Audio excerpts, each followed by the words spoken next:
Hello, I'm Ashley Harms. I'm an assistant professor at the University of Alabama at Birmingham, and I'm going to talk to you today about genetic risk and inflammation.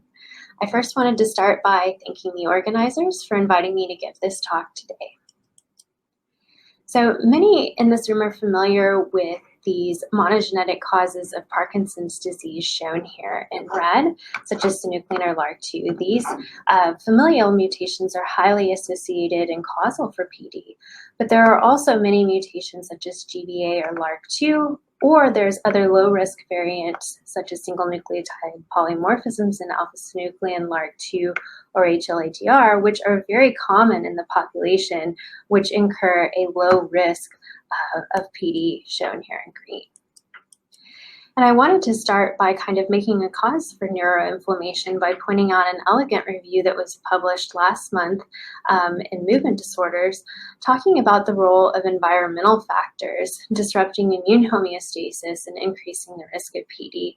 So changes in gut microbiome, viral infections, or even exposure to pesticides can converge and cause alterations in immune cell function, such as changes in expression of some of these genes, such as alpha-synuclein, LRRK2, or HLA-DR, or MHC2, that can also cause proliferation or autoreactive T cells, or direct tissue damage, neuronal damage within the CNS, or changes in the gut microbiome or intestinal inflammation or immunotoxicity. What's interesting about these genetic factors and in combination with environmental factors is many of these converge on systemic inflammation. So this can be in the periphery, as shown here, the systemic inflammation, as well as neuroinflammation in the CNS, eventually leading to neurodegeneration. So many of these pathways are involved in the transition of an innate immune cell, such as the surveillant microglia in the CNS, shown here in gray, transition to this activated form shown here in this reddish-brown color. So many of these genes are associated with increased expression and are tied to neuroinflammatory pathways that are important for transitioning from a surveillance cell to an activated phagocytic microglia, such as LRRK2, GBA, or PINK1. But then there are also genes that incur risk that are involved in adaptive immune maturation of T and B cells, as shown over here. The two of the genes that we're going to focus on in this talk today are both alpha-synuclein, shown in this red box, which is known to activate microglia and inducing pro-inflammatory cytokine expression. So alpha-synuclein itself can activate microglia through TLR2 or TLR4 dependent mechanisms, but it can also be phagocytosed by microglia or taken up in Fc gamma receptor dependent mechanisms through IgG coding. The other that we're going to talk about is human leukocyte antigen, shown down here in this red box. So HLA is responsible for presenting antigenic peptides to naive either CD8 or CD4 T cells. So MHC class 1 presents antigen to CD8 T cells, and MHC class 2 presents antigen to CD4 T cells. So as I mentioned, I'd like to talk about human leukocyte antigen. So this is one of the strongest pieces of evidence that we have tying neuroinflammation to PD risk.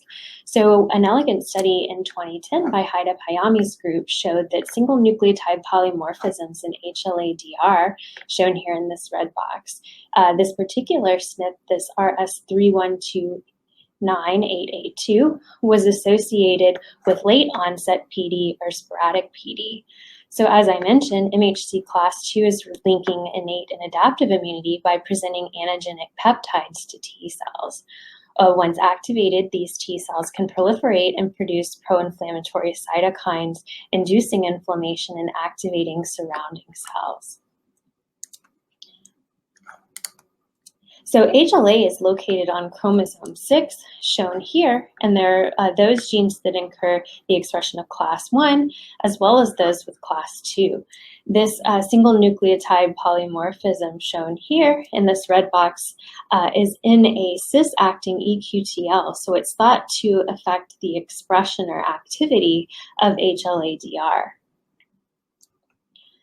So in a subsequent study looking at this SNP, patients that concurred in their PBMCs, this GG phenotype, were associated with increased expression of HLA-DR at baseline in both their B cells as well as the monocytes shown here in PD and controls. So PD is shown in red and controls in blue.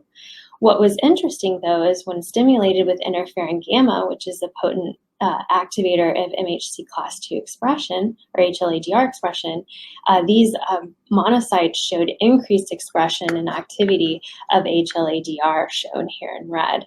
So this is indicating that this SNP in this non-coding region of HLA-DR drives higher baseline expression of HLA-DR as well as stimulated expression, indicating increased activity.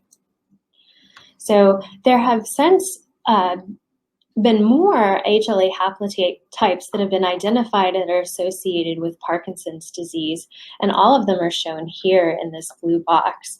There's multiple MHC class I or HLAs shown here that concur risk or are also protective, but then there are also others, alleles, that have been shown to either incur risk or be protective for MHC class II. What's interesting is all of these HLA haplotypes that are associated with PD and driving risk also correlate with the pathology that is shown here, which is infiltration of CD4 and CD8 T cells, which has been shown surrounding neuromelanin-positive neurons in the substantia nigra pars compacta in postmortem studies done by Etienne Hirsch's group. But then there's also expression of MHC class I on catecholinergic neurons that has been shown by Dave Sulzer's group. So this appears to be interferon gamma inducible, shown here, and this is within reach of these CD8 T cells that infiltrate into the substantia nigra. And then, of course, the initial observation that primary microglia within the substantia nigra pars compacta express high levels of HLA-DR in postmortem Parkinson brain. So in another highly relevant and related study by Dave Sulzer and Alessandro Setti's group, they showed that alpha-synuclein peptides can induce T cell responses, shown here, particularly two regions, this Y39 region shown here in alpha-synuclein, as well as this 129 region. So these alpha-synuclein peptides are associated with increased interferon gamma and IL-5 stimulation. And they also found that these Y39 epitopes could bind highly to HLA alleles notified here in this table, and two particular alleles that were associated with high binding of alpha-synuclein were this DRB1-1501, which incurs risk in developing Parkinson's, as well as this DRB5-1501. So this indicates that alpha-synuclein could be antigenic and inducing T cell responses and driving neuroinflammation in Parkinson's. So kind of a summary and key questions of some of these risks that we have talked about so far is that there's multiple monogenetic causes and risk loci that are associated with neuroinflammation in PD.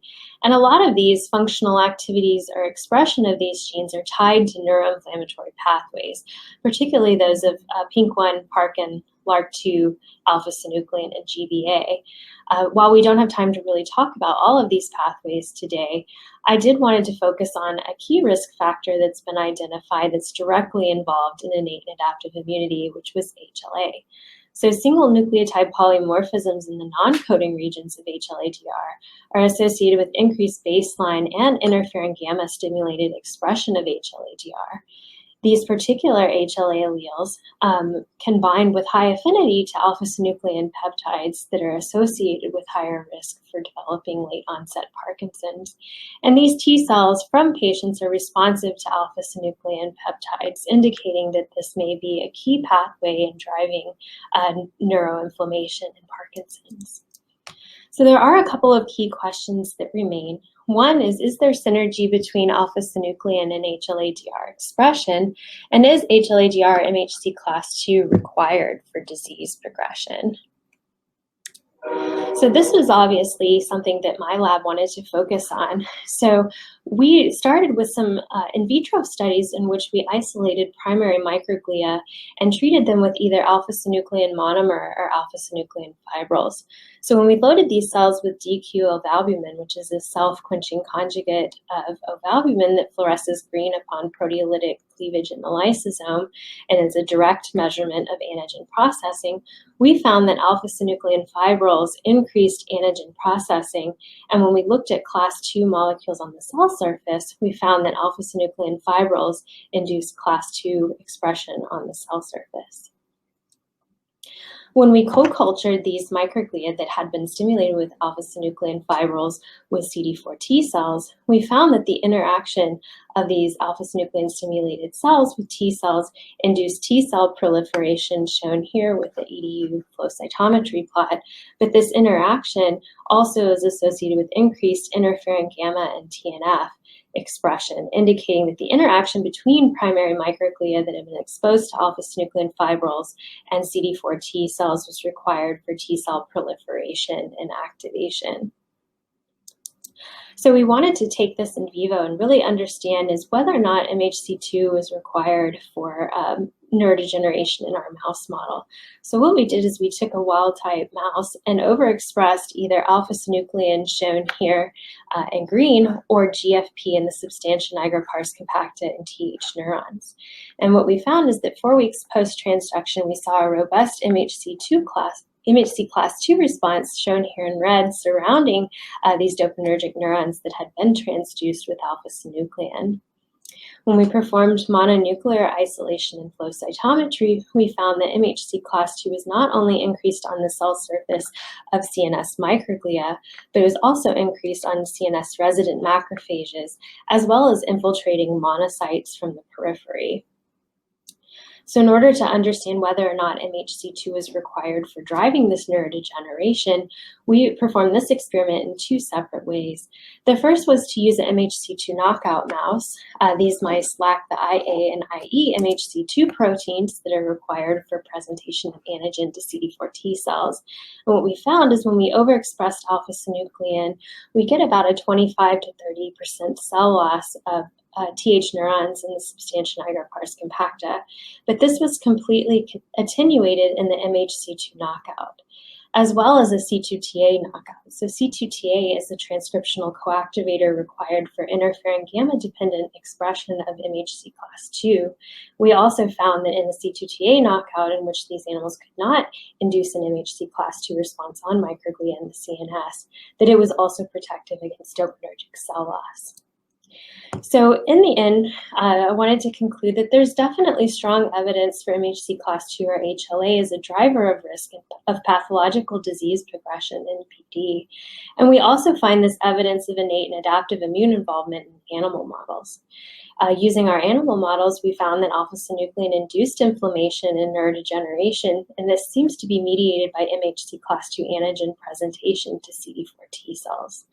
We also know that this interaction between the antigen-presenting cell and the CD4 T cell is required for this pro-inflammatory cytokine release and neurodegeneration, and that strategies blocking MHC2 induction or interaction with T cells are protective against this inflammation, indicating that MHC class 2 may be a driver of disease in our animal model, as well as a high-risk factor for human disease. So with that, I'd like to acknowledge my lab. This is a picture of us socially distant, wearing masks and outdoors. Really sums up 2020. And at this time, I will take any questions. So thank you.